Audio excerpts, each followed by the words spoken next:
Dad, Mom has a lover. They're gonna take all your money. The boy's voice barely rose above the hum of the engine. Small, trembling, certain. Dad, Mom has a lover, and they're going to take all your money. Caleb Hart kept his eyes on the road, knuckles tightening on the steering wheel, as if that alone could keep his world from tipping over. He was a man who paid his bills early, trusted his wife fully, and believed fairness still meant something. Yet in that moment, the weight of an adult betrayal was placed on a child's shoulders, and somehow, the child was the only one brave enough to speak. Why would a mother involve her son in a secret like this? And how could a 7-year-old know about a plan that could ruin a man's life? Before we begin, comment your location and local time below, and subscribe to the channel so you don't miss what comes next. Caleb Hart didn't ask his son to repeat it. Some truths, once spoken, couldn't be unheard. He drove the rest of the way home in silence, the city lights smearing across the windshield like wet paint, each red signal feeling like a warning he was choosing to ignore. In the rearview mirror, Noah's eyes stayed fixed on his knees, small hands folded too tightly for a child who should have been thinking about cartoons and homework. That was the first injustice Caleb felt, not the threat to his money, but the fact that fear had found a place inside his son before it ever reached him. At home, Lena moved through the kitchen with effortless grace, smiling as she asked about their day. Her voice was warm, practiced, the kind that made neighbors feel lucky to know her. Caleb watched her closely, searching for cracks he had never bothered to look for before. She leaned down to kiss Noah's head, lingering just long enough for the boy to stiffen. It was subtle. If Caleb hadn't been watching, he would have missed it. That was the second injustice, the way danger could hide inside something that looked like love. That night, Caleb lay awake, listening to the rhythm of the house, the soft click of Lena's phone screen turning on in the dark, the careful way she turned away from him before typing, the silence afterward, heavy and deliberate. He told himself there was a reasonable explanation. He had built his life on being reasonable, on trusting what he could see. But now there was a child's whisper echoing in his head, and it refused to be silenced. Caleb had never been reckless with money. Years of running his own contracting business had taught him caution, patience, and the value of signatures. He owned the house outright. He kept emergency savings separate. He planned for storms before the clouds ever gathered. That was why the idea of losing everything felt absurd and terrifying at the same time. People like him weren't supposed to be blindsided, and yet, here he was, lying beside a woman who might already be counting what she would take when he fell. The next morning, he watched Lena help Noah with his backpack, reminding him twice to be careful with his words at school. Her smile never wavered, but her fingers pressed just a little too firmly into the fabric. Noah glanced at Caleb, a silent question in his eyes. Caleb answered it the only way he could, with a nod that promised protection, even if he didn't yet know how to deliver it. As soon as the door closed behind them, Caleb sat at the kitchen table and stared at the grain of the wood. He didn't rush to confront her. Rage would be easier, but it would also be loud. And loud mistakes were the kind that cost everything. Instead, he replayed the fragments Noah had shared: the word lover, the phrase, "take all your money," the fear that had sharpened each syllable. Children didn't invent schemes like that. They overheard them. They absorbed them. And sometimes, they carried them alone. At work, Caleb missed details he would normally catch without effort. Measurements blurred. Conversations drifted past him. His phone buzzed once with a message from Lena, something mundane about groceries, and his stomach twisted anyway. If she was planning something, it wasn't sudden. It was careful. That meant there was time, but it also meant there were layers he couldn't yet see. That evening, he waited until Noah was brushing his teeth before kneeling beside him. He kept his voice steady, gentle, the way a father should sound when asking a question that mattered more than anything. Noah hesitated, then whispered that he'd heard his mother talking in the car weeks ago, that she laughed when she said it, that a man's voice answered her, calm and confident, talking about papers and accounts, and how Dad would never notice. Noah said he was told it was grown-up business and that he shouldn't worry, but he had worried anyway. Caleb felt something cold settle in his chest. Not panic, focus. Whatever this was, it wasn't an accident. It was a plan, and plans could be traced.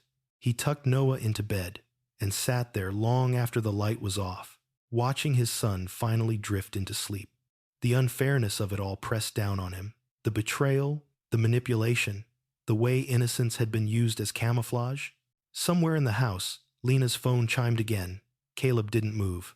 That was the night he decided to stop being only a husband and start being a guardian. He wouldn't explode. He wouldn't accuse. He would watch. He would learn. And when the truth finally surfaced, it wouldn't be his son who paid the price for telling it. What Caleb didn't yet know was how deep the deception ran, or how close it would come to costing him far more than money. This wasn't just a marriage cracking. It was the opening move of a war he never agreed to fight. Caleb woke before dawn, the house still wrapped in that fragile quiet that existed only before secrets started moving. He lay there listening, cataloging sounds the way he would on a job site, pipes settling. The refrigerator hum. Lena's breathing beside him. Everything sounded normal. That was the problem. Normal was the disguise. He waited until Lena left for her morning workout before moving. She kissed his cheek on the way out, smelling faintly of citrus and something sharper beneath it. "Back in an hour," she said. Already tapping at her phone, Caleb watched her go, counting the seconds between the door closing and the lock clicking. Then he stood. He didn't tear through drawers or open her phone. He knew better. If she was planning something elaborate, she would have prepared for sloppy snooping. Instead, he started where habits lived. He checked the calendar on the fridge, color-coded blocks that looked harmless until you stared long enough. He noted the new appointments that hadn't been there a month ago. Late meeting, errands, gym. They clustered in patterns, always on the same days, always around the same times. That wasn't coincidence. That was routine. At his desk, Caleb opened his laptop and logged into the family accounts.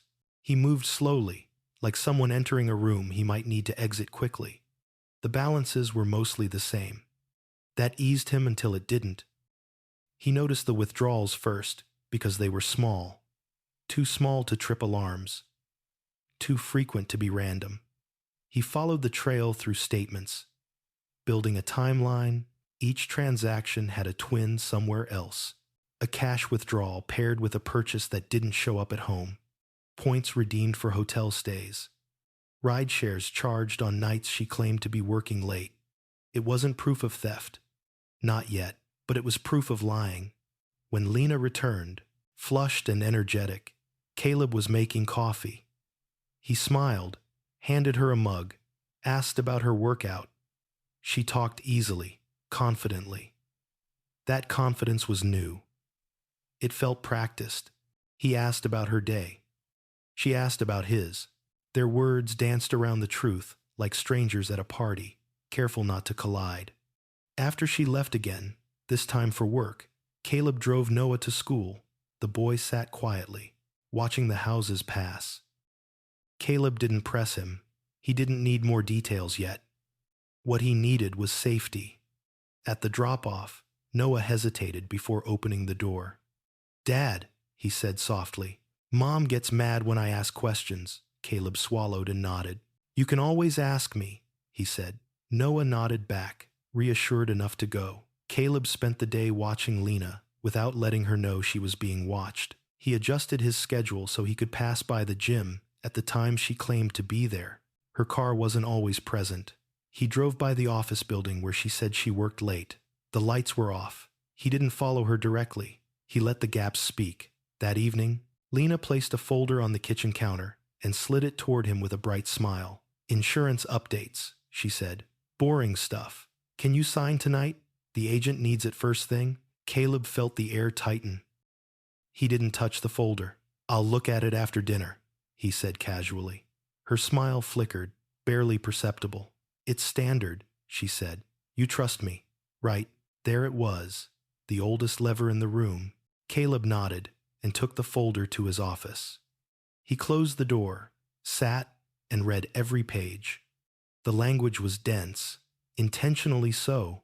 Buried in the middle was a clause that didn't belong, a limited power of attorney tied to temporary financial management. Temporary was a lie. He could feel it. The wording allowed sweeping access, if triggered by vague conditions, stress, absence, disagreement. Anything could be framed as cause. He scanned the pages and saved them. He returned the folder unsigned. "I'll get to it tomorrow," he said. Lena's jaw tightened. "It really shouldn't wait," she said. "They're strict." Caleb shrugged. "So am I." That night, he didn't sleep. He watched Lena type in the dark, her phone angled away. When she noticed him awake, she turned and smiled. "Everything okay?" she asked. He smiled back. "Fine." The next day, Caleb met a woman named Mara Klein in a quiet office with frosted glass. He didn't tell her everything. He told her enough. She listened without interrupting, her pen moving only when something mattered. When he showed her the scanned pages, her expression hardened. "You were right not to sign," she said. "This isn't an update. It's a door." "A door to what?" Caleb asked. "Control," she said. "Once it opens, it's hard to close." Caleb felt a strange relief, not because things were okay, but because they were finally named. At home, Lena escalated. She grew impatient, sharp. She questioned his time, his expenses, his choices. She reminded him how much she did for the family. She mentioned divorce lightly, like a joke that wanted to be taken seriously. Caleb took notes, mental ones at first, then written ones, dated and precise. Noah grew quieter. He flinched when voices rose. One night, Caleb found him sitting on his bed with his backpack packed. "Just in case," Noah said. Caleb hugged him and felt something inside him set like steel. The unfairness became undeniable. A woman plotting behind smiles, a child forced into silence, a man expected to sign away his life because trust had been weaponized against him. Caleb understood then that waiting was no longer enough. Observation had to turn into preparation. He began securing accounts, changing passwords, setting alerts. He did it cleanly, legally, invisibly. He began documenting interactions, preserving messages, saving receipts. He installed a camera at the front door under the pretense of package theft. It captured more than packages. When Lena noticed the changes, she laughed them off. "You're being paranoid," she said. Caleb smiled. "Maybe," he said, "but I sleep better." She didn't. Somewhere beyond the walls of their house, a man Caleb had never met was waiting for a signature. Somewhere closer, a child was counting on him to be stronger than fear.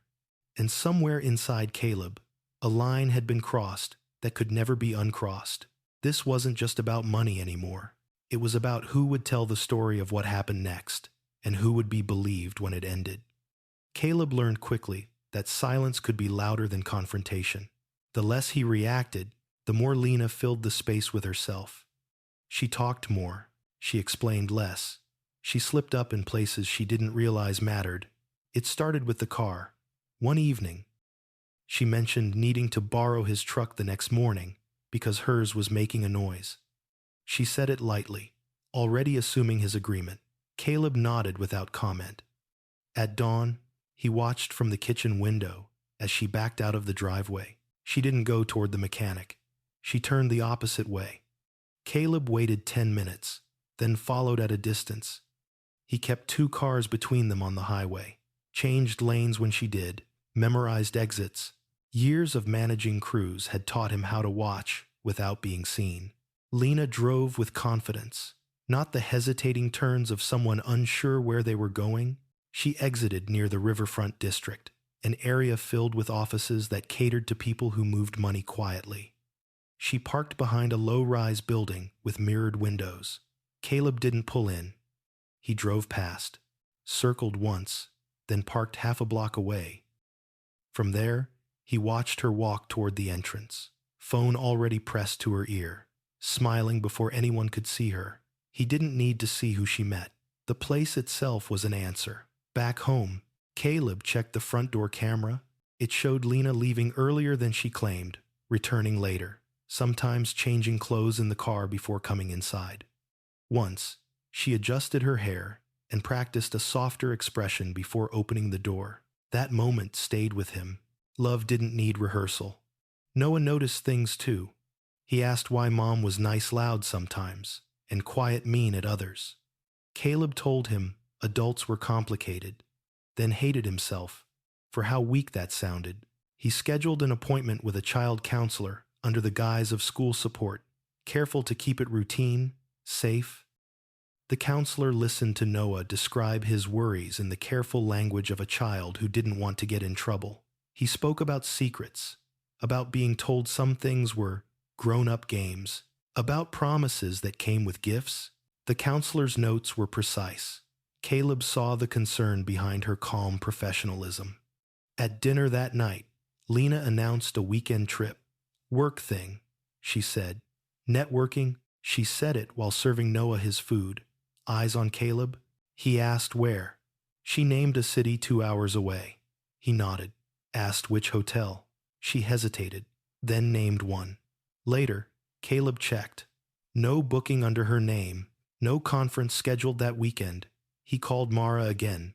This is escalating, she said after listening. You need to assume there's a third party coordinating this. Someone who knows timing, pressure points. She paused.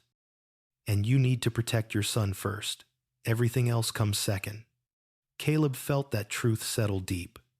The confirmation came sooner than expected.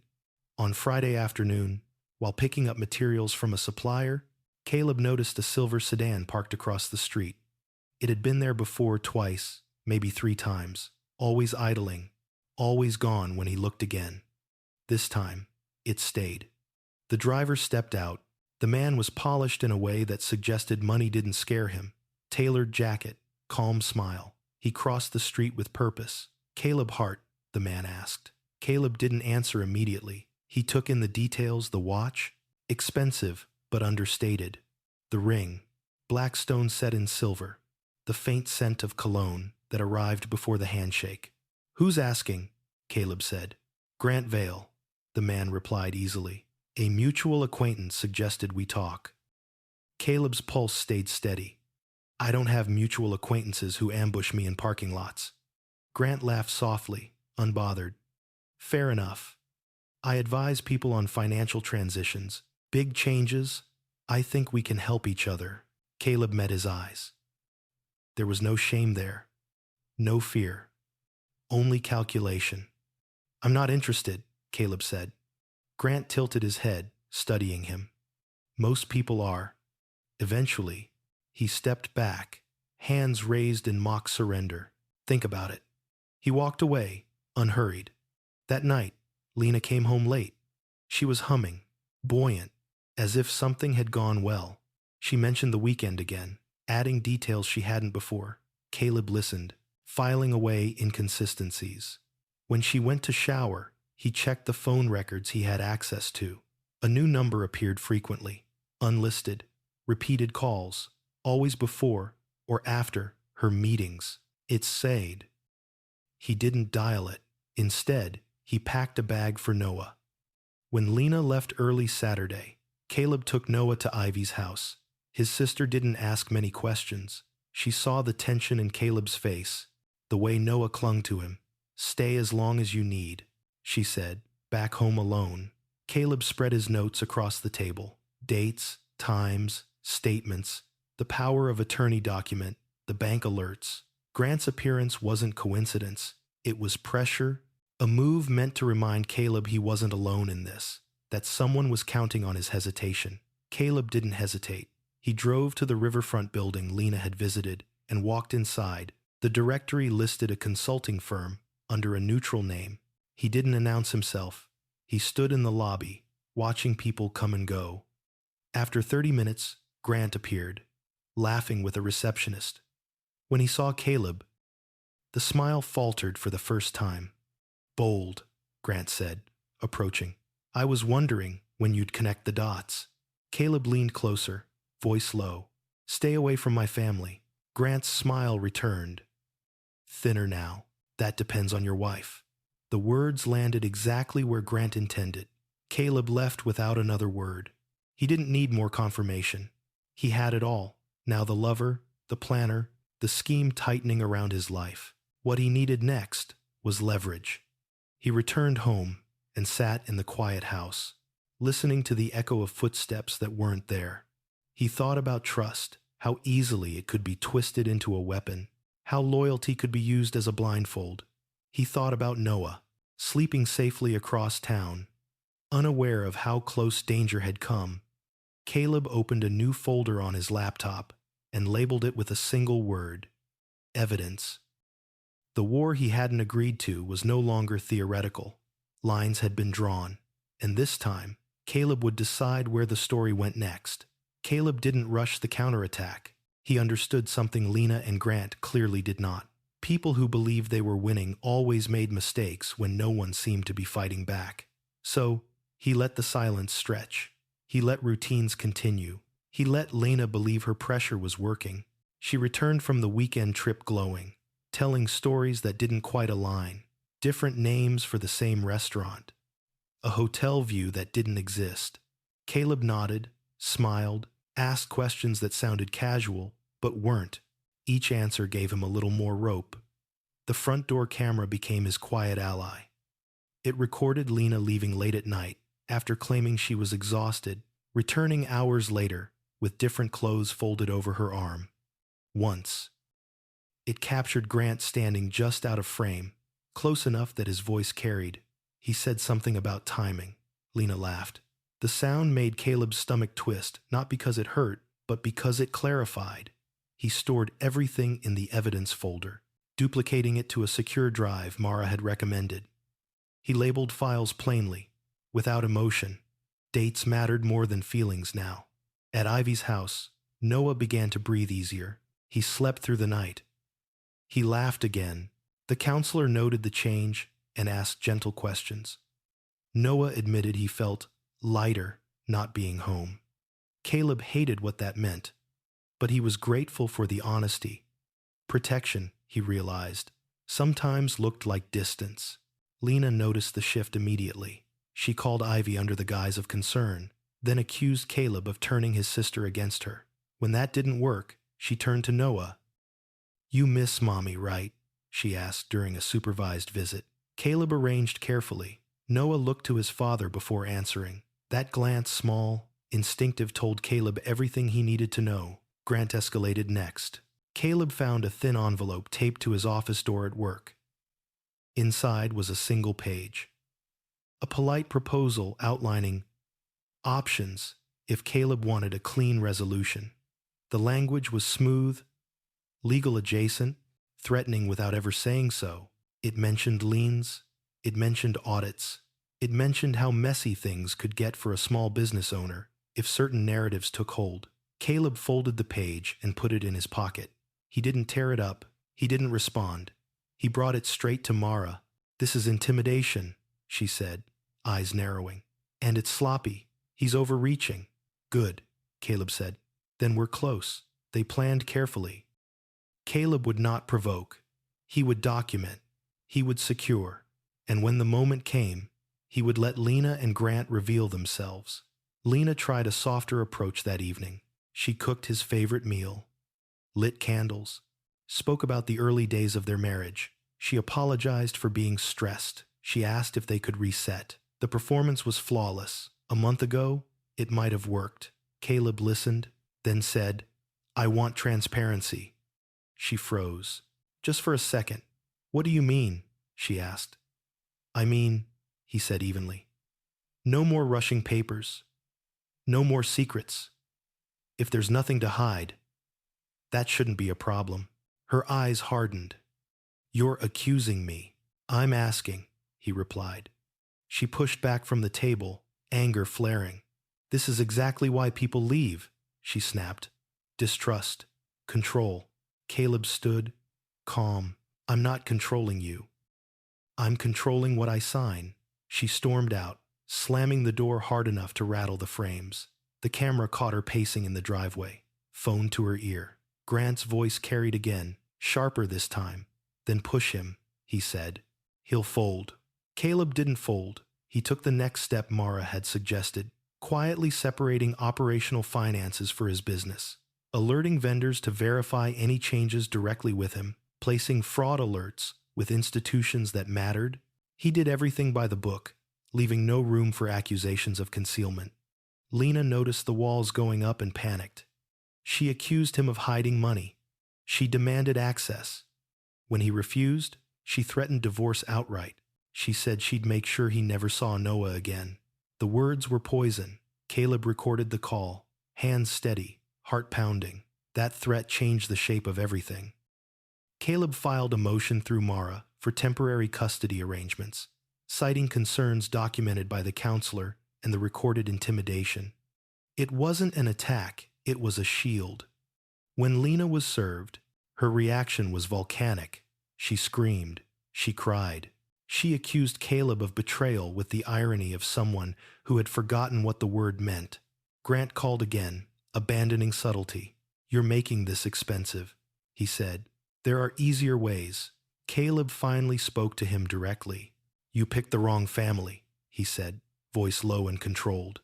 "And you're done contacting me." Grant laughed, but it sounded forced. "We'll see." The court moved faster than Lena expected. Temporary orders favored stability. Noah stayed with Caleb.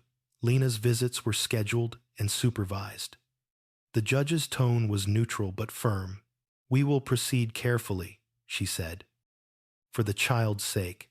Outside the courthouse, Lena's mask shattered. "You think you've won," she hissed. "You have no idea what you've started." Caleb watched her walk away, feeling neither triumph nor fear, only resolve. At home that night, he sat with Noah on the couch, watching an old movie. Noah leaned against him, relaxed, safe. Caleb rested his hand on his son's shoulder and felt the weight of responsibility settle into something solid and manageable. The mystery was no longer whether Lena was betraying him. That had been answered. The question now was how far she and Grant would go when they realized the easy path was gone. Caleb turned off the lights and checked the locks. Outside, the street was quiet. Inside, the evidence grew heavier, more complete. Somewhere, plans were unraveling. And for the first time since the whisper in the car, Caleb knew something else with certainty. He was no longer reacting. He was ready. The shift from defense to offense didn't happen all at once. It arrived in pieces, small confirmations that the ground beneath Lena and Grant was no longer solid. Caleb felt it in the way Lena's calls grew frantic, in how Grant's confidence thinned into irritation, in the sudden urgency threaded through every message they sent. The first crack came from the bank. Caleb received a call mid-morning from a senior account manager who had worked with him for years. Her tone was cautious, professional, but unmistakably concerned. Someone had attempted to initiate a temporary freeze on one of his business accounts, citing anticipated legal restructuring. The request had been flagged because of the new fraud alerts Caleb had quietly placed weeks earlier. Caleb thanked her, declined the action, and asked for documentation. When he hung up, he didn't feel anger, he felt confirmation. They had tried to move without him. That meant the clock was ticking. He forwarded the documents to Mara, who responded with a single line. "They're rushing." Good. That afternoon, Caleb picked Noah up early and drove to the park instead of straight home. The sky was overcast, the air heavy with the promise of rain. Noah ran ahead, kicking leaves, laughing when the wind chased him. Caleb watched closely, memorizing the sound of that laughter, grounding himself in it. Whatever came next, this peace was what he was fighting for. On a bench near the swings, Noah asked quietly, "Is Mom mad at me?" Caleb's chest tightened. He chose his words carefully. "Your mom is dealing with grown-up problems," he said. "None of this is because of you. You did the right thing telling me." Noah nodded. "Absorbing it slowly," she said. "Secrets keep families together." Caleb shook his head gently. "Truth does," he said. And in that moment, he meant it more than anything he had ever said in his life. That evening, Lena arrived unannounced at the house. She stood on the porch, arms crossed, eyes blazing when Caleb opened the door. "You can't keep him from me," she said before he could speak. "I'm not," Caleb replied evenly. "We're following the court order," she laughed, sharp and bitter. "You planned this," she accused. "You poisoned him against me." Caleb held the doorframe, steady. "I protected him." Her gaze flicked past him, searching the house. "Where is he?" "With my sister," Caleb said. "Where he's safe." The word landed hard. Lena stepped closer, lowering her voice. "You think you're smarter than me," she said. "You think you've trapped me. But you're still the same man who trusted me with everything." Caleb met her eyes. Not anymore. For the first time, he saw fear, their real fear. Unmasked, she turned abruptly and walked back to her car, tires screeching as she pulled away. The camera caught it all. That night, Grant made his biggest mistake. He sent an email not to Caleb directly, but to one of Caleb's junior project managers. Posing as an external consultant, he requested internal financial documents, referencing conversations that had never happened, attaching forged authorization with Caleb's scanned signature. The project manager, confused and cautious, forwarded the message to Caleb. Caleb stared at the screen for a long time. Then he smiled, slow and grim. He called Mara immediately. "This is it," she said, after reviewing the email. "Attempted fraud. We can move." The next 48 hours unfolded like dominoes falling in silence. Mara filed motions. Authorities were notified. The bank froze incoming requests tied to Grant's firm. An investigator contacted Caleb for a formal statement, calm but intent. Every piece of evidence Caleb had gathered slid into place, forming a picture too clear to ignore. Grant called once more, voice tight. "You didn't have to take it this far." Caleb's reply was simple. "Neither did you." The call ended without threats this time. Lena, sensing the collapse, tried to rewrite the narrative. She told friends Caleb had changed, grown cold, become obsessed with control. Some believed her, others didn't. But it didn't matter anymore. The truth was documented, time-stamped, impossible to smooth over with charm. In a supervised visit a few days later, Lena sat across from Noah in a neutral room filled with toys he didn't touch. She reached for him, and he leaned back instinctively. The supervisor noticed. Caleb noticed. Lena noticed too, and something in her face fractured. "Why won't you hug me?" she asked, voice trembling. Noah glanced at Caleb, then spoke softly.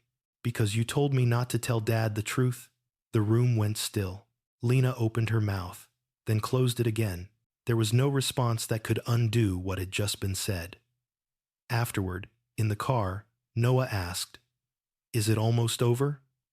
Caleb considered the question. "Not yet," he said honestly, "but we're getting there."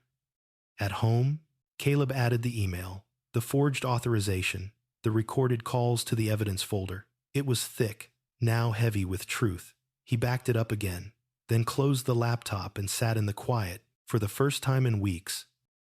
Exhaustion washed over him. Not the panicked kind, but the deep, earned fatigue of someone who had stopped running in circles and started moving forward. He thought about the man he had been before the whisper in the car, trusting, unquestioning, certain that doing the right thing was always enough. He didn't hate that man. He understood him. But he also knew he could never be him again. And that was okay. Outside, rain finally began to fall, tapping softly against the windows. Caleb watched it for a while, then turned off the lights and checked on Noah, sleeping peacefully in the next room. The game Lena and Grant had designed was unraveling, piece by piece, and while the final reckoning hadn't yet arrived, one truth was already clear. They were no longer in control of the ending. The silence after the rain felt different, not calm, watchful. Caleb sensed it, the way a contractor sensed a weakened beam before it snapped. Something was coming, not from Grant this time, but from Lena herself. Desperation had a way of changing tactics. It began with an apology. Lena sent a long message just after midnight. her words carefully arranged to sound reflective, wounded, reasonable. She admitted mistakes. She blamed stress. She hinted at manipulation without naming names. She wrote about motherhood, about regret, about how she only wanted what was best for Noah.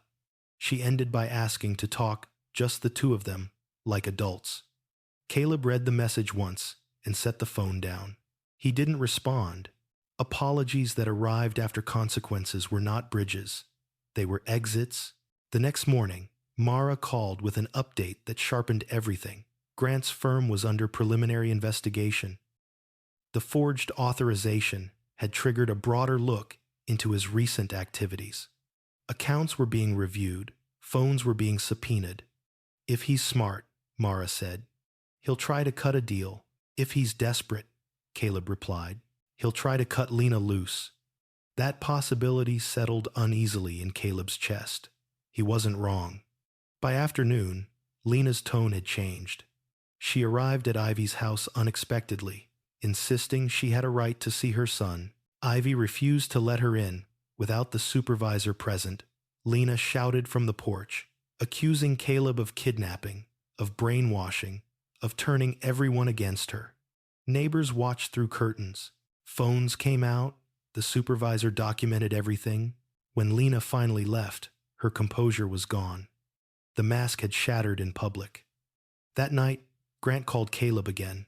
His voice was lower now, cautious. "We need to talk," he said. "This has gone too far." Caleb didn't rise to the bait. "You've already talked enough," Grant exhaled sharply. "Lena didn't tell you everything," he said. "She came to me first. She wanted options. I just facilitated." Caleb closed his eyes. The confirmation hurt more than he expected. Not because he had doubted, but because finality always did. "You facilitated fraud," he said, "and you involved a child." Grant was silent. "I'm done," Caleb continued. "Any further contact goes through my attorney." The line went dead. The fallout came swiftly. Lena was served with amended filings, detailing the attempted financial manipulation, the intimidation, the emotional coercion documented by the counselor. Her legal posture shifted from aggressive to defensive overnight. The woman who had once controlled every room she entered now looked cornered on paper. In a private session with the court-appointed evaluator, Lena finally cracked. She admitted to the affair. She admitted to pressure. She stopped just short of admitting intent. But intent, Caleb learned, had a way of revealing itself without confession. Noah's voice did the rest. In a calm, measured interview, he described overhearing plans. He described fear. He described being told silence was love. The evaluator's report was precise, clinical, and devastating. Caleb read it once, then closed the file and sat with his hands folded, breathing slowly. He felt grief not for the marriage, which had already died, but for the years he hadn't seen what was happening right in front of him. Lena requested mediation. Mara advised caution. "This is where she'll try to control the narrative," she warned. Caleb agreed to attend, with conditions. The room was neutral, windowless. Lena sat across from him, eyes red, posture rigid. She looked smaller than he remembered. Not weaker, just exposed. "I never meant for it to go this far," she said, voice trembling. Caleb didn't answer. "I was scared," she continued. "I felt trapped. I thought if I planned ahead, I'd be safe." "Safe from what?" Caleb asked quietly. She hesitated too long. The mediator shifted uncomfortably. Caleb leaned back. "You involved our son," he said. "You used him to hide your choices." Tears spilled down Lena's face, but they didn't soften the words. "I didn't think he'd understand." "That's the problem," Caleb replied. "He did." The mediation ended without resolution. Lena wanted concessions. Caleb wanted boundaries. Those two things could not coexist. Outside, Caleb sat in his car for a long time before starting the engine. He felt lighter not because the pain was gone, but because the truth no longer needed to be chased. It stood on its own now, at home. Noah was building something on the living room floor. Pieces spread everywhere. He looked up and smiled when Caleb entered.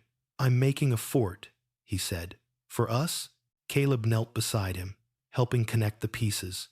"Looks strong," he said. "It is," Noah replied. "I made the walls extra thick." Caleb swallowed hard. That night, Caleb dreamed for the first time in weeks, not of confrontation or collapse, but of quiet mornings and open windows. When he woke, the fear was still there, but it no longer ruled him. The court date was set. Final decisions loomed. Lena would fight. Grant would likely bargain. The story wasn't finished, but the direction was clear. The whisper that had started everything had grown into something louder now. Not rage, not revenge, but resolve. And Caleb understood something he hadn't before. The most dangerous lies didn't come from enemies. They came from the people who knew exactly how much you were willing to believe. The days leading up to the hearing moved with an unnatural slowness, as if time itself were resisting what was about to happen. Caleb kept his routines intact on purpose. He woke early, made breakfast, walked Noah to the bus stop, and went to work. Stability, Mara had said, wasn't just a legal advantage, it was an anchor. And anchors mattered when everything else was shifting. Lena, meanwhile, unraveled in quieter ways. She stopped calling. Then she started again, leaving long voicemails that swung between remorse and accusation. In one message, she begged Caleb to remember their wedding day. In the next, she warned him that people who push too hard lose everything. Caleb saved them all without listening twice. Grant disappeared from view. No more calls, no more messages. But his absence was not peace, it was retreat. The investigator confirmed what Caleb already suspected. Grant was negotiating, offering information to lessen his own exposure. He was cutting weight, and Lena was part of that weight. The realization hit Caleb one evening. While he was reviewing files at the kitchen table, Lena had believed she was the strategist. She had believed she was choosing the safer path. But she had trusted a man who only understood leverage, not loyalty. And now, she was learning what that mistake cost. Noah sensed the tension even when no one spoke of it. He asked fewer questions, but watched more closely. One night, as Caleb tucked him in, Noah said, "Mom looks different now." Caleb paused. "Different how?" "Like she's scared," Noah said. "But not of the dark." Caleb sat beside the bed longer than usual, holding his son's hand until his breathing evened out. Children noticed what adults tried hardest to hide. 2 days before the hearing, Mara called with an update that sharpened the air in the room. Grant had submitted a statement, not a confession, something more calculated. He confirmed the affair. He confirmed discussions of financial control. He claimed Lena had driven the plan and that he had assumed consent from Caleb based on forged documentation. "He's throwing her under the bus," Mara said bluntly. "And the paper trail supports it." Caleb closed his eyes. He felt no satisfaction, only a quiet sadness for how predictably human it all was.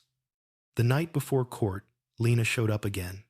This time, she didn't shout, she didn't threaten. She stood on the porch with her arms wrapped around herself, looking smaller than Caleb had ever seen her. He opened the door, but didn't invite her in. "Please," she said. "Just 5 minutes."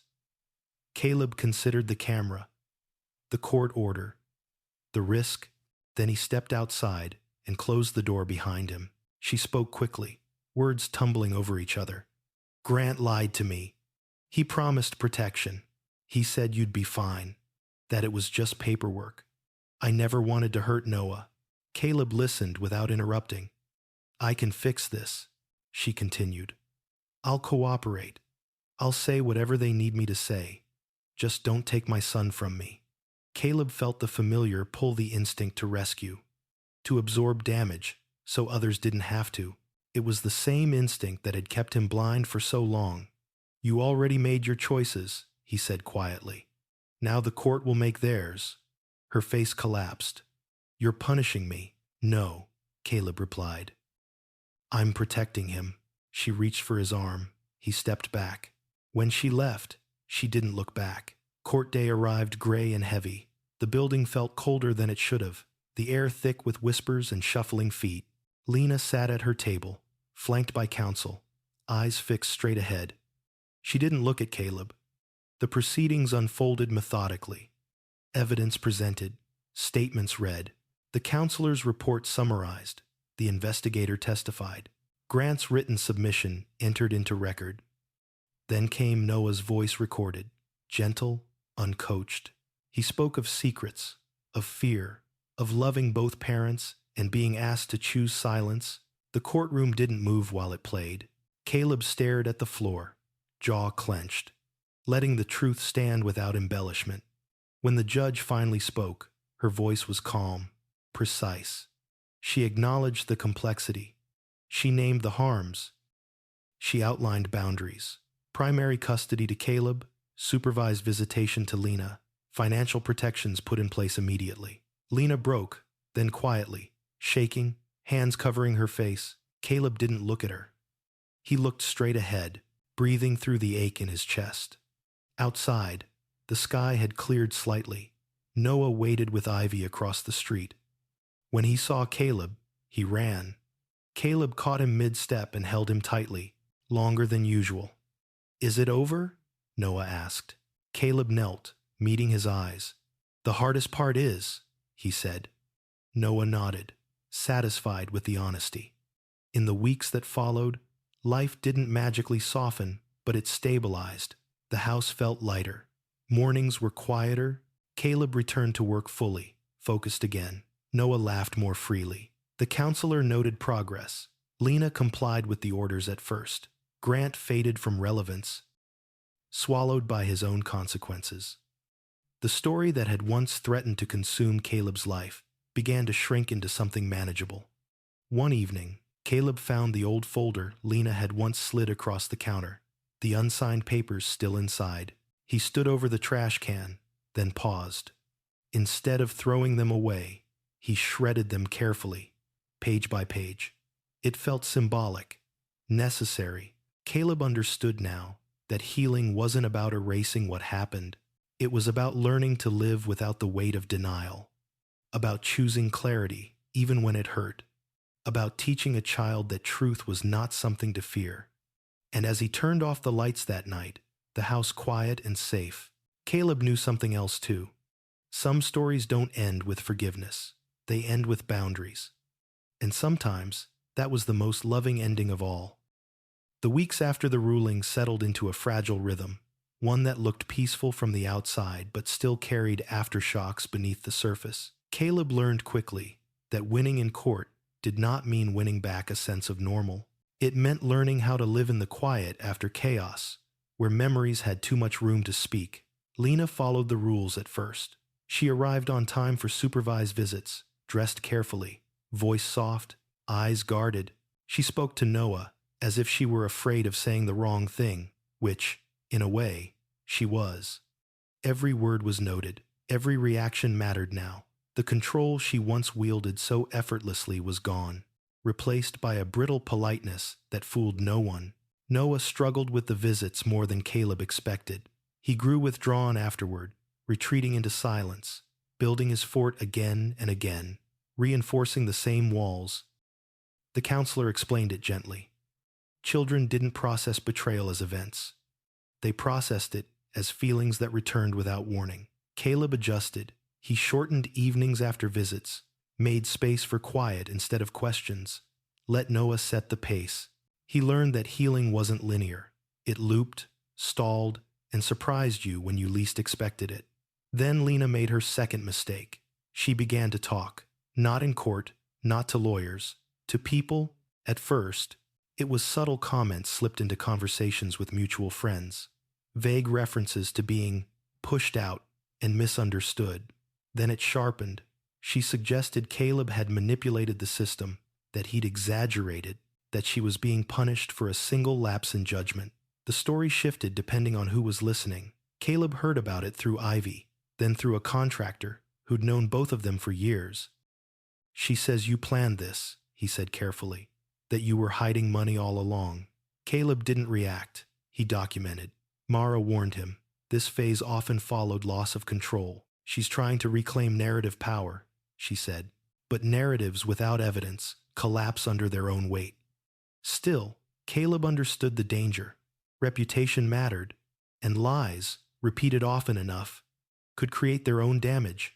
The real threat revealed itself one morning when Caleb received a notice from a financial institution he didn't recognize.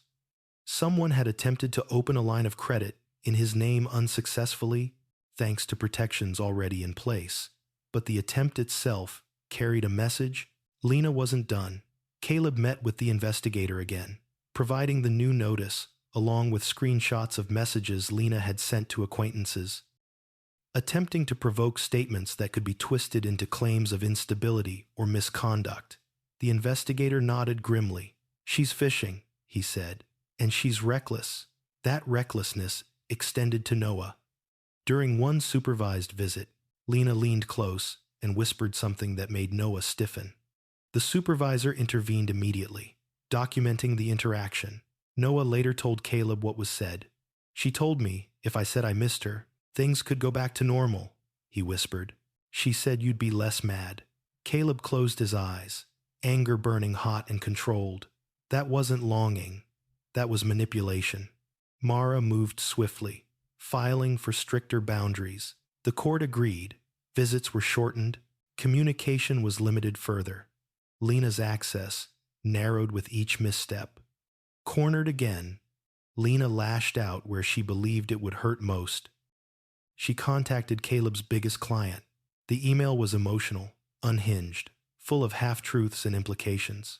She suggested Caleb was unstable, distracted by personal issues, unfit to manage large projects. She framed it as concern. The client forwarded it to Caleb within the hour. Caleb sat at his desk, reading it twice. The words no longer shocked him. They clarified. He responded not with defense, but with transparency, briefly acknowledging personal challenges, reaffirming professional standards, and offering documentation if needed. The client replied simply, "We trust your work. Handle what you need to handle." Caleb exhaled slowly. That night, alone in the living room after Noah had gone to sleep, Caleb felt the full weight of what Lena had become. Not a villain in the dramatic sense, but something more unsettling. A person willing to burn everything rather than accept consequence. He didn't hate her. He didn't even feel anger anymore. What he felt was grief for the version of her that had never really existed. The investigator called 2 days later. Lena had been warned. Formally, one more violation, and the court would revisit everything with penalties. "She's running out of moves," he said. Caleb knew what that meant. The most dangerous moment was just before the end. Sure enough, Lena requested one final meeting through her attorney. Not mediation, closure. Mara advised against it. "There's nothing she can offer you," she said. Caleb agreed, but asked for something else instead. He wrote a letter, not to Lena, to the court. In it, he detailed every attempt at manipulation since the ruling. He included documentation. He included Noah's counselor's latest assessment. He didn't ask for punishment. He asked for protection. When Lena learned about the letter, she broke completely. Her final message to Caleb was short and unfiltered. "You think you're the hero. You ruined my life." Caleb stared at the screen for a long time before replying. "You ruined your own," he typed. "I just stopped letting you ruin ours." He blocked the number. The following week, the court issued its final modification. Supervised visits would continue under stricter conditions. Any further interference would result in suspension. Financial protections were made permanent. The story closed not with a bang, but with a click. That evening, Caleb sat with Noah on the porch as the sun dipped below the trees. Noah leaned against him, relaxed in a way he hadn't been in months. "Dad," he said quietly, "are we safe now?" Caleb wrapped an arm around him. "Yes," he said, "we are." And for the first time since that whispered sentence in the car, Caleb believed it without fear, without hesitation. Safety, Caleb learned, was not a moment, it was a practice. It required vigilance, even when the danger seemed contained. Especially then, the The days grew quieter after the court's final modification, but quiet didn't mean empty. It meant space. And in space, old habits tried to return. Caleb noticed it in himself first. He caught moments where he almost relaxed too much, where he almost assumed the worst was behind them. Then he would remember how easily assumptions had once nearly cost him everything. So he kept the routine steady. He checked the locks each night. He reviewed alerts weekly. He stayed present. Noah's world continued to expand cautiously. He joined a soccer team, hesitant at first, clinging to the sidelines before slowly stepping onto the field. Caleb watched from a folding chair, heart tightening when Noah looked back to make sure he was still there. He always was. Over time, the glances became less frequent. That felt like progress. The counselor noticed it too. "He's rebuilding trust," she said, "not just in you, but in the idea that adults can keep him safe." Caleb took that seriously. He knew how fragile that idea could be. Lena went quiet after being blocked. No calls, no messages, no sudden appearances. The silence should have felt like relief, but Caleb recognized it for what it was: regrouping. People who lost control didn't always accept it. Sometimes they waited. The warning came from an unexpected place. One afternoon, Caleb received a call from an unknown number. He let it go to voicemail. The voice on the recording was unfamiliar. Female, professional. She identified herself as an associate of Grant's former firm. "I believe you should know," she said carefully, "that Grant has been speaking about you. He's looking for leverage." Caleb felt his pulse steady, not spike. He called the investigator immediately. Grant, it turned out, was unraveling. Deals had collapsed. Clients had vanished. He was angry and reckless, the most dangerous combination. He had begun suggesting, in off-the-record conversations, that Caleb had coerced him, that documents had been planted, that the narrative wasn't as clean as it seemed. "He's testing stories," the investigator said, "seeing which ones stick." Caleb nodded slowly. "Then we don't wait." With Mara's guidance, Caleb compiled a supplemental submission, nothing dramatic, nothing emotional, just timelines, metadata, correspondence, the kind of clarity that didn't argue. It simply existed. Grant's noise faded after that. Lies had a way of dying when exposed to light. Still, the experience left Caleb unsettled. He realized something important then. The threat hadn't only been Lena or Grant. It had been the version of himself that wanted to believe things would resolve without resistance. That version was gone now. One evening, while cleaning out a closet, Caleb found an old photo album. It held images from years before vacations, birthdays, moments that had felt genuine at the time. Lena smiled in many of them. Noah, younger, beamed between them. Caleb sat on the floor and turned pages slowly, allowing the grief to come without judgment. He didn't burn the album. He didn't hide it away. He closed it and placed it back on the shelf. The past didn't need to be erased to move forward. A few weeks later, Noah brought home a school assignment titled "Someone I Trust." He handed it to Caleb quietly, watching his face. The page held a drawing of two figures, one tall, one small, standing under a roof with thick walls. Underneath, in careful handwriting, Noah had written, "My dad, he listens." Caleb felt his throat tighten. He pulled Noah into a hug, holding him until the moment settled. "Thank you," he said. "For what?" Noah asked. "For telling the truth," Caleb replied. That night, after Noah had gone to bed, Caleb sat alone on the porch again, listening to the cicadas hum in the dark. He thought about how the story might have ended differently, how close he'd come to losing not just money, but trust, stability, his son's sense of safety. He thought about the whisper in the car, the smallest voice carrying the heaviest truth, and he understood now that courage didn't always roar. Sometimes it leaned forward and spoke softly, hoping someone would listen. Caleb checked his phone one last time before going inside. No messages, no alerts, just quiet. Inside the house, everything was in its place. Not perfect, not untouched by pain, but solid. As he turned off the lights, Caleb felt something new settle in his chest. Not vigilance, not fear, but confidence, earned the hard way. He had faced betrayal without becoming bitter. He had protected his son without becoming cruel. He had learned where to draw lines and how to stand behind them. Whatever came next, he would meet it awake. Life didn't announce the next turning point. It slipped in quietly, disguised as routine, the way real consequences often did. Caleb had just finished a long day at work when Ivy called, her voice low and urgent. "She's been asking about you," she said. "Not directly. Through people, old neighbors, friends you haven't talked to in years." Caleb closed his eyes. "Lena." "Yes," Ivy replied. "She's telling them she's changed, that she wants to make things right, that you're keeping her from her son." Caleb exhaled slowly. This wasn't desperation anymore. It was repositioning. He thanked Ivy and hung up, sitting in his truck for a long moment before driving home. He didn't feel panic. He felt resolve. Lena was trying to rebuild credibility in the only way she knew, by rewriting the past before enough time passed to contradict her. That meant the story wasn't finished yet. It meant the ending still mattered. At home, Noah was sprawled on the living room floor, homework half finished. Toy figures lined up in careful rows. Caleb watched him for a moment before speaking. "How was school?" Noah shrugged.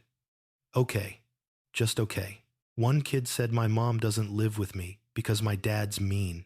The words landed heavier than anything Lena had done in weeks. Caleb knelt beside him, heart steady but aching. "What did you say?" "I said my dad keeps me safe," Noah replied quietly. "And then I stopped talking." Caleb pulled him into a hug, holding him until Noah relaxed. That was the cost Lena didn't calculate, how far the ripples of her narrative could travel, how easily they could reach a child. That night, Caleb called Mara. "She's rebuilding a public version of herself," he said, "and it's starting to touch Noah." Mara didn't hesitate. "Then we document again," she said, "and we draw the line clearly." The next day, Caleb did something he'd been avoiding. He requested a formal communication boundary through the court. No indirect contact, no third-party messaging, no commentary to shared social circles regarding the child or custody. It wasn't punitive, it was protective. Lena's response came quickly, not to Caleb, but through her attorney, arguing that she was being silenced, that she was trying to heal. Mara's reply was brief and devastatingly factual, attaching statements, dates, and witness accounts. The court sided with Caleb. That should have been the end. It wasn't. Grant resurfaced in a way Caleb didn't expect, not with threats or lies, but with a request. Through counsel, he offered a full affidavit detailing Lena's planning, her language, her intentions. In exchange, he asked for leniency in unrelated matters. Caleb read the proposal twice, then once more slowly. "He's trying to save himself," Mara said. "But it would close the door completely." Caleb thought about Noah, about the schoolyard, about whispers growing louder if left unanswered. "Do it," he said. The affidavit was damning. It confirmed what the court already suspected, but hadn't yet proven conclusively, that Lena's actions were not impulsive, not emotional, but deliberate, strategic, calculated. When Lena was presented with the affidavit, she broke again, but this time, there was no one left to blame, no partner to hide behind, no ambiguity to exploit. The final hearing was brief. The judge spoke plainly. "This court has given multiple opportunities for compliance," she said. "Those opportunities have been disregarded." She paused, then delivered the words Caleb hadn't known he needed to hear. "This matter is now concluded. Permanent custody, permanent financial protections, permanent boundaries." Outside the courthouse, there were no outbursts, no scenes. Lena left through a side door, shoulders hunched, avoiding cameras that weren't there. Grant vanished into paperwork and consequences. The world moved on. Caleb and Noah walked to the car together, sunlight warm on their backs. Noah reached for Caleb's hand without thinking. Caleb squeezed it gently. "Is this really done?" Noah asked. Caleb nodded. "Yes." This part is, they stopped for ice cream on the way home. It wasn't a celebration. It was a pause, a small marker of normalcy reclaimed. Weeks passed, then months. The whispers at school faded. Noah grew taller, louder, more certain. He invited friends over. He slept without the light on. He stopped checking the door at night. Caleb noticed the change most in the quiet moments when Noah talked about the future without hesitation, when he planned without fear. One evening, as they sat on the porch watching the sky turn orange, Noah asked, "Do you ever miss her?" Caleb considered the question carefully. "I miss who I thought she was," he said, "but I don't miss being afraid." Noah nodded, accepting that answer the way children accept truths that feel solid. Later, alone, Caleb reflected on the journey. He hadn't won because he was smarter or stronger. He had won because he listened when it would have been easier not to, because he believed a child over comfort, because he chose clarity over peace. The story that began with a whisper ended with something quieter but far more powerful: stability. And as the night settled around the house, Caleb realized that the greatest victory wasn't survival. It was the certainty that no secret, no manipulation, no betrayal would ever again find a home in silence. The house changed in ways Caleb hadn't expected. Once the legal noise finally died down, it wasn't louder or quieter, it was steadier. The kind of steadiness that didn't demand attention, that simply existed and held. He noticed it in the mornings most of all. Noah no longer rushed through breakfast or watched the clock with nervous eyes. He lingered. He talked about small things again: friends, games, questions that didn't carry hidden meanings. Caleb learned to trust that steadiness slowly. Trauma taught caution well, even after the court's final decision, even after Grant's affidavit sealed the truth in ink. Caleb kept waiting for another shoe to drop. He kept scanning for patterns, for the return of manipulation in a new disguise. But the days kept passing without incident, and with each uneventful week, something inside him loosened. That was when the guilt arrived. It surprised him how sharp it felt, how insistent. Late at night, after Noah slept, Caleb replayed old conversations, moments where he could have noticed sooner. He wondered how long Noah had carried fear alone before finding the courage to speak. He wondered how much damage had been done before protection arrived. The counselor warned him about this stage. "Survivor guilt doesn't mean you failed," she said. "It means you care." Caleb nodded, but the ache remained. One evening, while cleaning the garage, Caleb found a box labeled in Lena's handwriting. Inside were old financial records, planners, notes from years before the affair. He almost closed it without looking, then stopped. Avoidance, he knew now, was its own kind of risk. He went through the papers slowly. What he found wasn't another scheme. It was something more unsettling. Evidence of control that predated Grant, lists of conversations, notes about people Caleb trusted, margins filled with words like influence, pressure, leverage. It wasn't criminal. It was intentional. Caleb sat on the floor, papers spread around him, breathing carefully. The betrayal wasn't a single act. It had been a mindset. He didn't feel rage. He felt clarity. That night, Caleb spoke to Noah in a way he never had before. Not to explain details, children didn't need that, but to name something important. "Sometimes," Caleb said gently, "people don't become unsafe all at once. They make choices over time, and when we notice, it's not our fault." Noah listened quietly, even if they're family. "Especially then," Caleb replied. Noah nodded, absorbing it with the seriousness he reserved for things that mattered. A week later, Caleb received a letter from Lena's attorney. It wasn't a threat. It wasn't a plea. It was a request permission for Lena to write Noah a letter, to be reviewed before delivery. Caleb stared at the envelope for a long time. Mara advised caution. "This can be healing," she said, "or it can be another attempt to control. The content matters." Caleb agreed to review it. The letter arrived days later, sealed and heavy. Caleb opened it slowly and read every word. Lena apologized without excuses. without conditions. She acknowledged harm. She admitted fear and selfishness. She asked for nothing in return. Caleb read it twice. He brought it to the counselor, then read it again at home. He asked himself the hardest question of all, not whether Lena deserved forgiveness, but whether Noah deserved the chance to hear accountability. He decided yes. They read it together. Noah listened silently, brow furrowed. When it was over, he didn't cry. He didn't smile. "Do I have to answer?" he asked. "No," Caleb said. "You don't have to do anything." Noah thought for a moment. "I don't want to write back yet." "That's okay," Caleb said, and meant it. In the weeks that followed, something unexpected happened. Noah began to ask questions not about the past, but about boundaries. What made someone safe? What made someone trustworthy? The counselor smiled when Caleb shared this.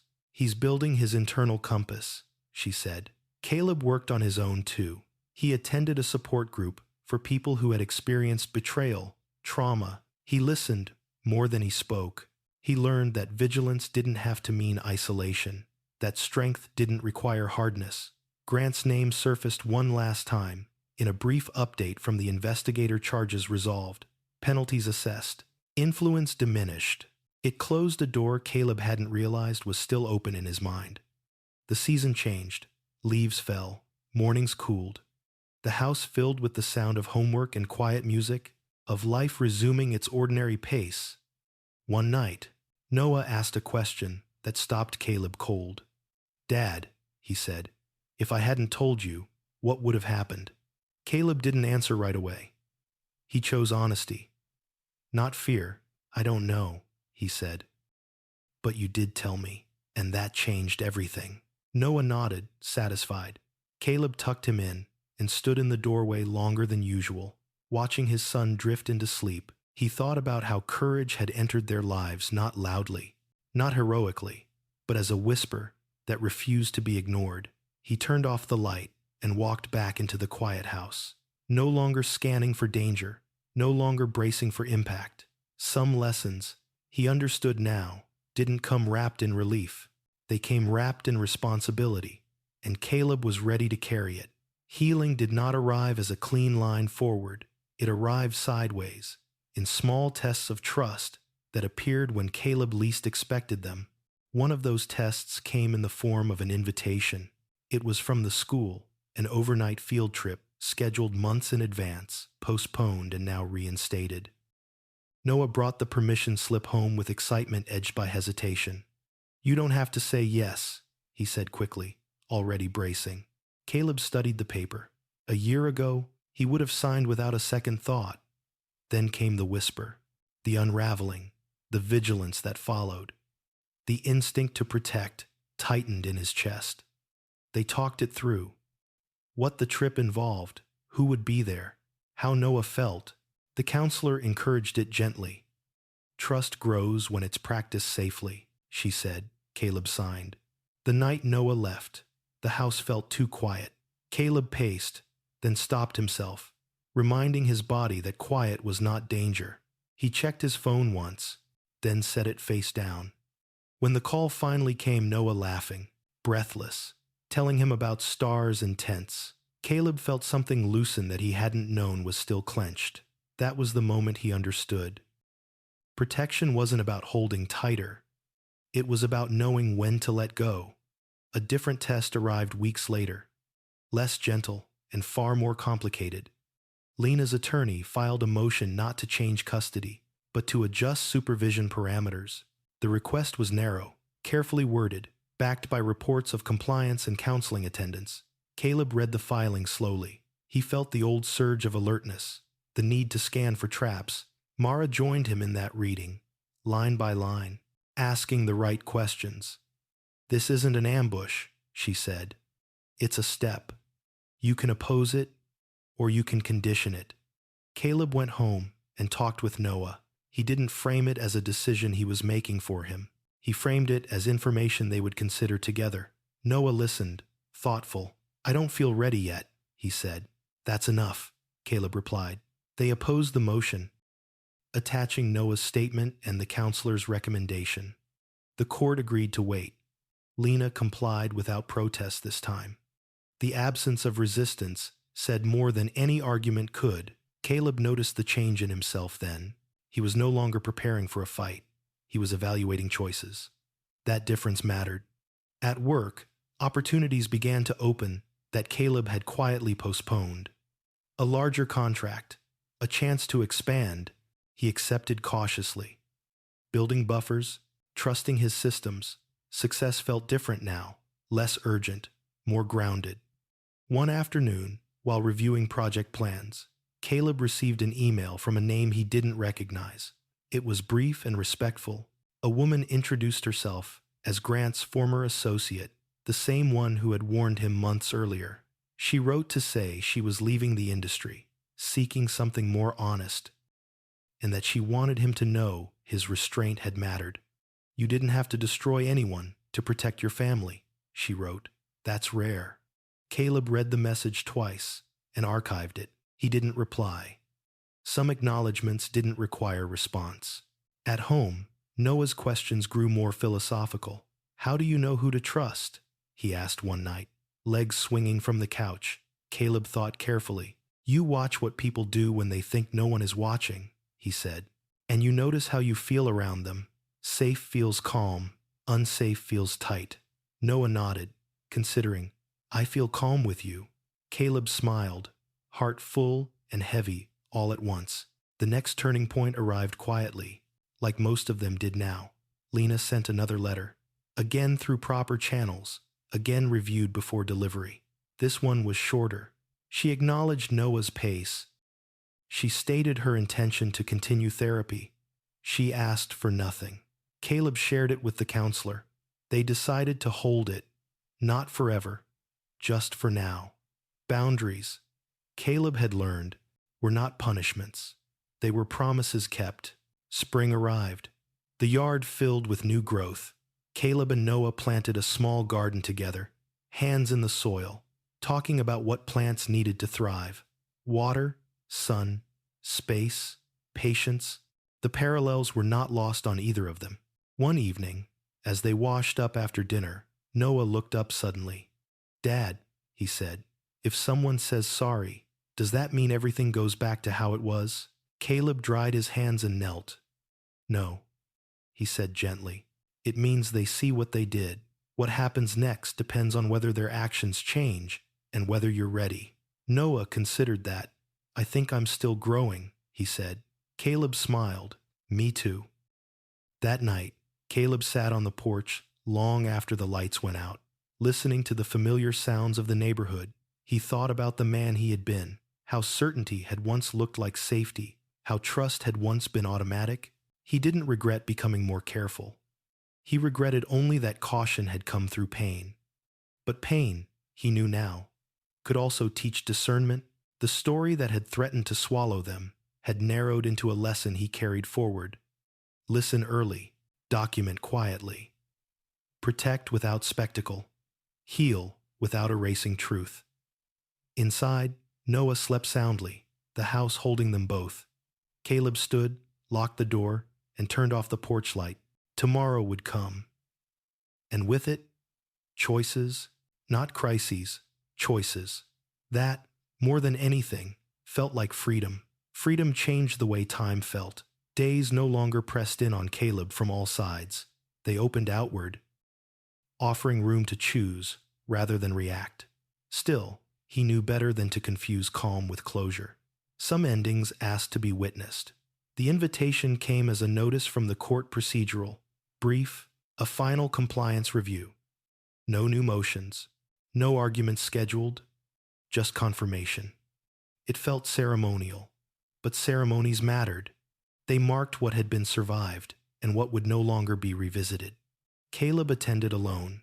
Noah was at school, where his world now revolved around ordinary concerns, tests, friendships, the upcoming soccer match. Caleb liked that the courtroom no longer belonged to his son's story. Lena arrived late, eyes rimmed red, posture controlled but brittle. She did not look at Caleb. When the judge spoke, it was with the tone reserved for matters already decided. Compliance acknowledged, conditions maintained. The case would not be reopened without substantial cause. The gavel came down softly. Not a bang, a punctuation mark. Outside, Lena finally faced him. "I know you don't owe me anything," she said, voice steady in a way it hadn't been before. "I'm not asking." Caleb nodded. He didn't speak. She hesitated, then added, "I'm trying to be better." He believed she believed that. Whether it would last was not his responsibility. "Take care," he said, and walked away. That night, Caleb told Noah the review was finished. Noah listened, then asked the question Caleb had been expecting for months. "Does that mean she's done?" "It means the rules are set," Caleb said, "and they'll be followed." Noah accepted that, returning to his homework with a hum. Acceptance, Caleb had learned, did not require enthusiasm. It required clarity. A week later, Grant's shadow surfaced one last time, this time without menace. A formal notice arrived, confirming the closure of proceedings related to his actions. Penalties imposed, restrictions enforced. The language was clinical, final. Caleb filed it away and felt nothing more than relief that the door had been sealed properly. The real reckoning arrived not through paperwork, but through memory. Caleb found himself driving past the old riverfront district one afternoon, a route he no longer avoided. The mirrored building reflected the sky the same way it always had. He slowed, then continued on without stopping. The place held no power now. It was just a building. At home, Noah was practicing a presentation for school. "It's about bravery," he said, holding index cards, "but not the loud kind." Caleb smiled. "Tell me about it." Noah cleared his throat. "Bravery is saying something true when it's hard, and listening when someone small tells you something big." Caleb's chest tightened. He clapped softly. "That's very good." Noah beamed, then grew serious. "Can you come watch me do it?" "Of course," Caleb said. And he did, sitting in a small chair among other parents, watching his son speak with a calm confidence that had once felt impossible. Afterward, the teacher pulled Caleb aside. "He's grown," she said. "He trusts himself." Caleb drove home with the windows down, letting the air move through him. Growth, he realized, didn't erase scars, it integrated them. That integration took shape in unexpected ways. Caleb started dating again, not seriously, not quickly. Coffee conversations, honest boundaries, stated early. When someone asked about his past, he answered without drama. "I learned to listen," he said. That was enough. He also volunteered, quietly, with a local mentorship program. He didn't share his story unless asked. He listened more than he spoke. When a boy once said, "No one believes me," Caleb leaned forward and said, "I do." The boy looked up, startled, and something shifted. At home, Noah's garden thrived. The plants leaned toward the sun, forgiving missed waterings, resilient in ways Caleb found reassuring. They harvested together, laughing when dirt smudged their hands. "Plants like patience," Noah said. "So do people," Caleb replied. The final piece came in the mail months later, a sealed envelope, properly routed, reviewed first by the counselor. Lena's handwriting filled the page inside, short, careful. She acknowledged the boundaries again. She apologized without justification. She stated that she would wait. Caleb read it once and set it aside. He did not share it with Noah. Not yet. Some truths needed time before they could be held without weight. That evening, as the sun dipped low, Caleb and Noah sat on the porch steps, shoulders touching. Fireflies blinked into the dusk. Noah watched them, then spoke softly. "Dad." "Yeah, I'm glad you listened." Caleb put an arm around him. "Me too." Silence settled, comfortable, earned. Caleb thought about the promise he had made in that car months ago. When the world had tilted and a child's whisper had demanded courage, he had kept it. Not perfectly, not without cost, but fully. Stories like theirs didn't end with applause or absolution. They ended with steadiness, with mornings that arrived without dread, with children who slept through the night, with adults who chose clarity over comfort again and again. Caleb stood, turning off the porch light, guiding Noah inside. As the door closed, The house held them walls thick, roof secure, the fort finally complete. And for the first time, Caleb didn't look back. Time did what courts and documents never could. It softened the sharpest edges without dulling the truth. Caleb noticed it in the way mornings unfolded now, unremarkable and dependable. He woke before the alarm, made coffee, packed lunches, and listened to Noah talk about ordinary things. Ordinary had become precious. The real test came not with conflict, but with opportunity. Caleb was offered a project out of state, temporary, well paid, a chance to expand his business beyond the limits he'd once accepted as permanent.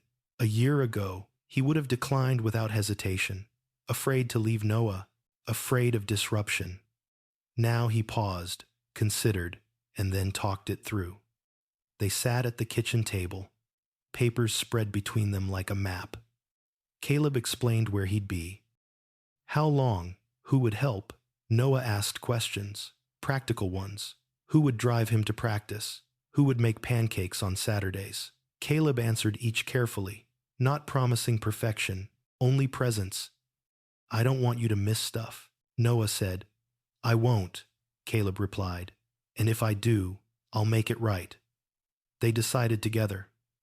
The project would happen. Ivy would help. Video calls would be nightly. Trust would stretch but not break. The first night away, Caleb sat in a quiet hotel room, the unfamiliar silence pressing in. He called Noah.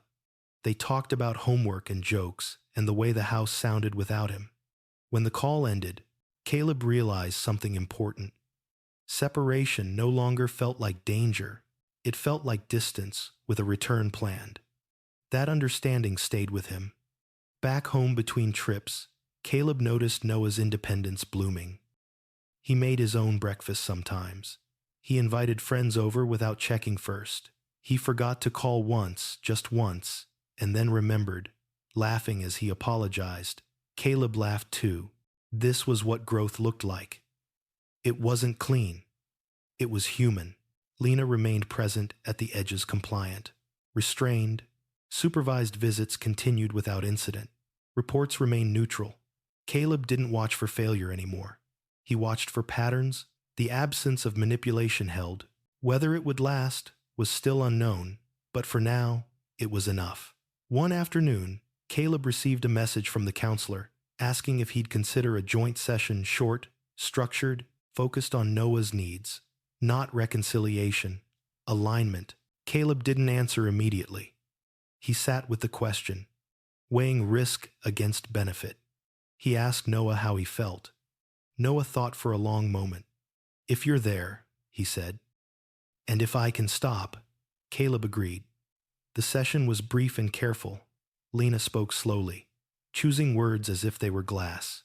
She acknowledged harm again. She listened. Noah spoke once, quietly, about how secrets made him feel sick inside. Lena cried without interrupting. The counselor guided, grounded, and contained. When it ended, Noah stood and took Caleb's hand.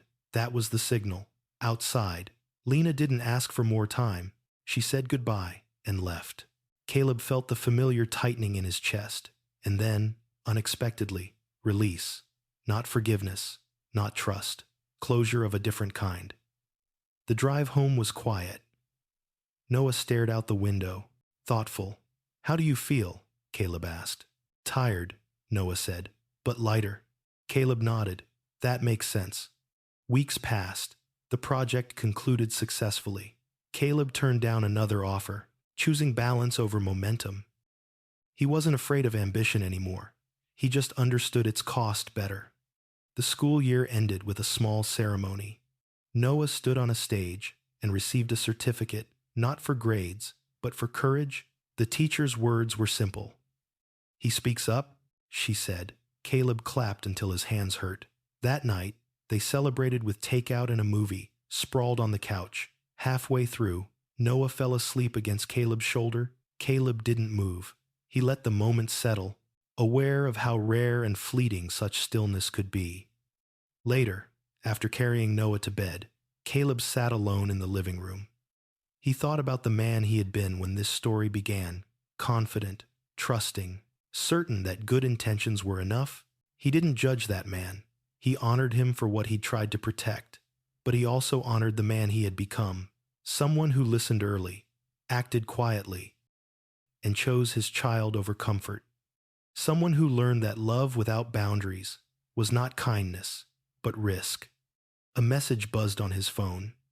It was Ivy sending a photo from years ago, Caleb and Noah at the beach, laughing, faces sunburned and free. "You did good," she wrote. Caleb replied with a single word, "We did." As summer settled in, the house filled with open windows and late sunsets. They planned a small trip, nothing grand, just a cabin near water. Noah packed his bag without anxiety, checking items off a list he'd made himself. On the morning they left, Caleb locked the door and paused, hand on the knob. He took a breath, not from habit, but from gratitude. The road stretched ahead, clear and ordinary. Noah talked about skipping stones and fishing lines and how quiet the nights would be. Caleb listened, content. Some stories didn't end with justice alone. They ended with trust rebuilt in small, daily ways. With children who learned their voices mattered. With adults who learned to listen without needing to be loud. As they drove, sunlight flickered through the trees, steady and warm. Caleb didn't think about what might come next. He focused on what was here, this moment, this road, this calm, earned the hard way. The whisper that had once shattered everything had led them here, not to perfection, but to peace that held, and that, Caleb knew, was enough. Sometimes, the most life-changing truths don't arrive with certainty or proof. They arrive as a quiet voice asking to be heard. This story reminds us that real courage is not loud or dramatic. It is the decision to listen when it would be easier to look away, to protect when denial feels more comfortable than truth. Trust is not blind faith. It is responsibility paired with awareness. And love, at its strongest, draws boundaries not to punish, but to keep what matters safe. Healing doesn't mean forgetting the pain or pretending it never happened. It means choosing clarity over comfort, honesty over silence, and growth over fear. When we listen to our instincts, to the vulnerable, to the truth, even when it hurts, we give ourselves and others the chance to rebuild something stronger than before. If this story touched you, share your thoughts in the comments and tell us what moment resonated most with you. Don't forget to subscribe to the channel for more powerful stories of betrayal, resilience, and healing that remind us we are never alone.